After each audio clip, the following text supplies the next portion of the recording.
बिहारी लाल की जय।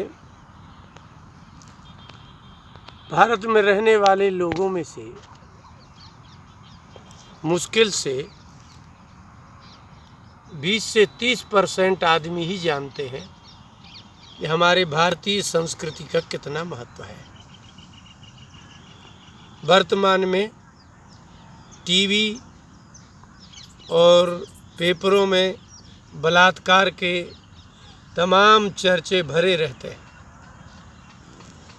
हमारे भारतीय संस्कृत मनीषियों ने, ऋषियों मुनियों ने यह निर्णय लिया कि पुरुष के हृदय में ये कैसे बात भरी जाए कि नारी जाति का कितना सम्मान करना चाहिए। हमारे मध्य प्रदेश में कोई भी नाम किसी नारी का होगा तो उसके आगे देवी लगाया जाता है। गुजरात में आप चले जाएं तो बहन कहा जाता है। कितना आदर। जब से हमारे भारतीय हिंदू ने हमारे संस्कृत का साथ छोड़ा, हमारे ग्रंथों का साथ छोड़ा, तब से प्रायः उनके अज्ञान की सीमा नहीं है। एक एक दो दो वर्ष की, 6-6 महीने की कन्याओं से लेकर के और अन्य माता बहन की उम्र की देवियों के साथ बड़ी क्रूरता से बलात्कार हुए। हमारी भारतीय सभ्यता बहुत विलक्षण है। नीति शास्त्रों ने उपदेश दिया। हमारे गुरुकुलों में संस्कृत के विद्यार्थियों को उपदेश दिया, मातृवत परदारेषु, तुम्हारी अपनी पत्नी के अतिरिक्त जितनी भी संसार में जिस क्षेत्र की हो, जिस देश की हो, जिस राज्य की जो भी हो स्त्री होगी, वह तुम्हारे मातृवत माँ के ही समान होगी। ये थी। लेकिन हमारे ऋषियों ने तो इससे भी अधिक और ऊंची एक भावना दी। आज अभी आप देख रहे हैं कि नवरात्रि चल रही है। नवरात्रि में हमारे यहाँ कन्याओं का भोजन कराया जाता है। क्या मान के कराया जाता होगा? श्रीमद् देवी भागवत के 3 स्कंद के 26वें अध्याय के 39वें श्लोक से लेकर के 47वें श्लोक तक कन्याओं को ही देवी स्वरूप मान करके भोजन कराने का आदेश है।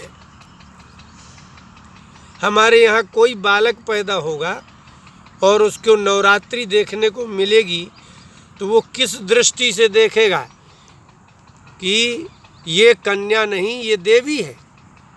उनके चरण धोए जाते हैं, उनको तिलक लगाया जाता है, उनको वस्त्र दिया जाता है, उनको दुर्गा का स्वरूप माना जाता है।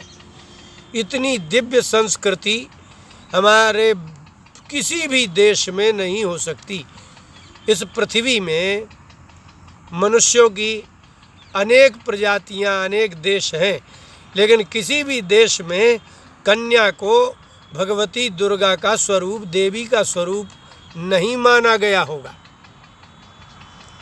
लोगों को बहुत भ्रम है कि शास्त्रों में तो स्त्री का बड़ा अपमान लिखा है। उनने देखा ही कहाँ है? अब जो लोग आज जो बलात्कार हो रहे हैं, सरकार परेशान है, व्यक्ति परिवार परेशान है, उनके ही घर के लोग, उनके रिश्तेदार, उनके संबंधी उन कन्याओं के साथ, स्त्रियों के साथ जो भी दुर्व्यवहार करते हैं, उसका कारण क्या है? हमारे यहाँ 2 वर्ष की कन्या का भोजन कराने का विधान है। 1 वर्षा तु या कन्या, 1 वर्ष की जो कन्या है वो भोजन करना नहीं जानती है। उनको स्वाद का ज्ञान नहीं होता। खट्टा मीठा, हलवा, सब्जी, पूड़ी, इसका ज्ञान नहीं होता। इसलिए व्यास जी ने कहा कि हे राजन वैशंपायन से कहा, हे जन्मेजय, 1 वर्षा तु या कन्या, 1 वर्ष की जो कन्या होती है कर्तव्यम नैव पूजनम, उसको निमंत्रण दे करके पूजन नहीं करना है, क्योंकि उसको भोजन करने का ज्ञान नहीं है, पदार्थों का स्वाद नहीं है। तो दूसरे वर्ष की से प्रारंभ है। दूसरे वर्ष की जो कन्या है उसको रोहिणी कहते हैं। तीसरे वर्ष की कन्या को कल्याणी कहते हैं। त्रिवर्षा तु त्रिमूर्ति स्यात्, कितनी दिव्य भावना। 3 वर्ष की कन्या को त्रिमूर्ति मान करके पूजन करना चाहिए। और कल्याणी चतुरब्दिका, और जो 4 वर्ष की कन्या होगी उसको कल्याणी मान करके पूजन करना चाहिए। और 5 वर्षा तु कालिका, 5 वर्ष की कन्या होगी वो कालिका होगी, 6 वर्ष की कन्या होगी वो भद्रा होगी। तो 2 वर्ष से आप प्रारंभ करेंगे तो 2, 3, 4, 5, 6, 7, 8, 9, 10 वर्ष की कन्या को भगवती दुर्गा के अनेक स्वरूप माने गए हैं। और आश्चर्य की बात यह है कि यदि विद्यार्थी को विद्या न आती हो, आपका बालक मंद बुद्धि हो, तो आप 4 वर्ष की कन्या का पूजन करिए, वो भद्रा है, कल्याणी है। और अत ऊर्ध्वम तो यह कन्या 10वीं वर्ष से जो ऊपर की कन्या है वो सर्व कर्म विगर्हिता, 47वां श्लोक 3 स्कंद के 26वें अध्याय, श्रीमद् देवी भागवत के 3 स्कंद के 26वें अध्याय में सब वर्णित है। उसका ये 47वां श्लोक है। 10 वर्ष की कन्या से ऊपर की जो कन्या होगी उसका पूजन नहीं करना है। लेकिन जिस भारतीय परंपरा में उत्पन्न होते ही कन्या को देवी का स्वरूप माना जाता हो, उसके चरण धोए जाते हों, तिलक किया जाता हो, दक्षिणा दी जाती है, साक्षात अष्टभुजा दुर्गा का कल्याणी, भद्रा, सुभद्रा और कालिका का स्वरूप मान करके पूजन किया जाता हो, अगर ये परंपरा का त्याग ना किया गया होता तो हमारे भारतीय हिंदू परंपरा में शायद नारियों के साथ अत्याचार नहीं होता। वास्तव में जो लोग कहते हैं कि शास्त्रों में स्त्रियों के साथ दुर्भावना और भेदभाव किया है, ये बिल्कुल 100% गलत है। सत्य ये है कि शास्त्रों का आपको ज्ञान हो तो आप ये बात कह ही नहीं सकते हैं कैसे भी, क्योंकि उनमें नारियों का, कन्याओं का, दुर्गा भगवती का मान करके पूजन किया जा रहा है। यदि 2 वर्ष की कन्या को हम रोहिणी मान करके पूजन करते हैं तो जो रोगी व्यक्ति होते हैं उसका मंत्र है, वो मंत्र के पूर्वक आप पूजन करिए और भगवती से प्रार्थना करिए कि हे माँ, ये आपका ही स्वरूप है, आप दया करिए, तो रोगी रोग मुक्त हो जाता है। इसलिए हमारे भारतीय परंपरा में और दूसरे धर्मों में ये है ही नहीं। उनसे पूछिए कि आपके यहाँ स्त्रियों का क्या स्वरूप है, वो नहीं कहेंगे। इसलिए हमारे यहाँ नामों में किसी का नाम गंगा होगा तो उसका गंगा देवी ही नहीं होगा, रमा देवी होगा। देवियों के नाम पर नाम रखा जाता है, पुरुषों का नाम भगवान के नाम पर ही रखा जाता है। किसी का नाम पुरुषोत्तम है, किसी का विष्णु, किसी का नारायण, किसी का शिव प्रसाद इत्यादि। कितनी दिव्यता अब आपको चाहिए।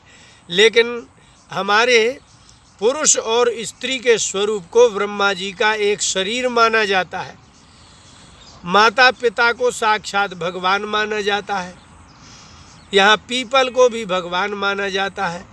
अब इतनी दिव्य संस्कृति होने पर भी जब से हमारे भारतीय संविधानकर्ताओं ने संस्कृत का साथ छोड़ा है, आज हर घर में 1-2 अपराधी होंगे। क्या करेंगे? क्या पूरे भारत को आप जेल बना देंगे? कितनों के आप मुकदमा, आज रोज़ 1-1 करोड़ मुकदमा जा रहे हैं, कितने लोगों का आप निर्वहन कर पाएंगे? इसलिए हमारी भारतीय परंपरा में गणेश जी का उत्सव मनाया जाता है, भगवती दुर्गा की नवरात्रि का उत्सव मनाया जाता है।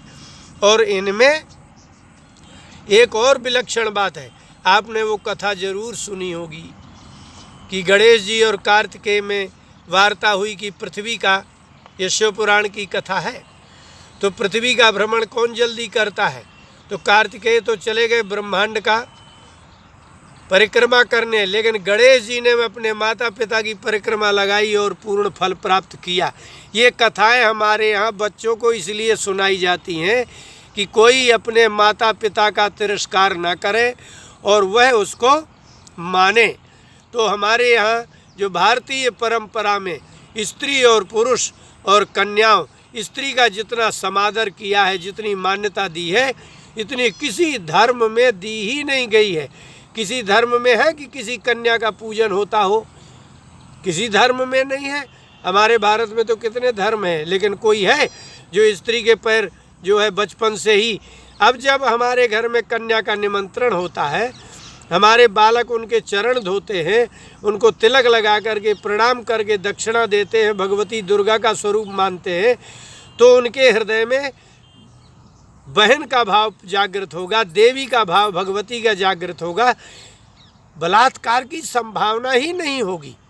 ये हमारे यहाँ की परंपरा है।